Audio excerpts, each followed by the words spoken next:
Right, so 1024 is going to be a little different than 1023. So this is a bit of a different skill. All right, so far we've been working on taking fractions, ratios, and making them to percents in cases where it was as simple as, say, 2/5 to something over 100, right? And then we would just say, oh, that's times 20. And so that's 40 hundredths. Now, that works because the denominator is a factor of 100. Okay, 5 times 20 is 100. So anytime you have a denominator that's a factor of 100, that works. But not all numbers are factors of 100, obviously.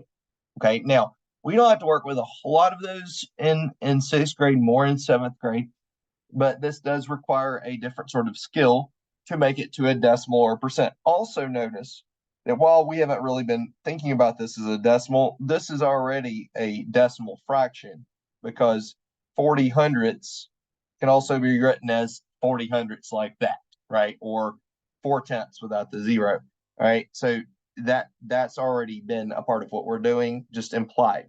Okay, and we'll do a little more of that. Okay, so I'm looking for the ones that doesn't work on. So here's the instructions right here, but I wanted to kind of go through, go ahead and go through it anyway.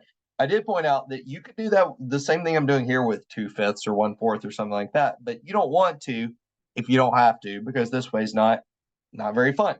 Okay, so we write the fraction, number one, and remember that the fraction bar means divide. So that means 1 divided by 8. Okay, so we're going to put top dog in the doghouse, is the way I describe this. All right, the guy on the top goes inside the house. All right, now we're just going to do some long division here. Okay, so 8 goes into 10 one time. 8 times 1 is 8. All right, bring down our 0. 8 times 2 is 16. Now we're not done, so we need one more 0. 8 times 5 is 40, and there's no remainder. So our answer for the decimal is 1.125. Okay, so if I ask for the decimal, that's the answer. Okay, and in fact, that's one of the ones I would like for you to memorize is your eighths. Okay, on the Quizlet deck I've given you.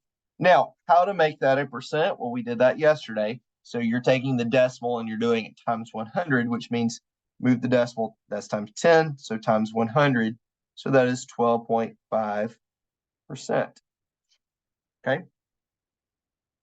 Now, answer or B here, okay, is going to be more like the 1/3 and the 2/3 one. Okay, so that's going to be the example to use for that. So we have 5/6 top dogs in the doghouse. All right, I'm gonna go ahead and put 3 there. Bring the decimal straight up. 6 times 8 is 48. All right, so this is going to be 3/18. All right, and then 3/18. You'll notice this is going to keep repeating at the 3. So what we're going to know here is this is going to be, if it was a decimal answer, it would be 0.83 repeating, and you put the repeating bar over what repeats, which is just the 3.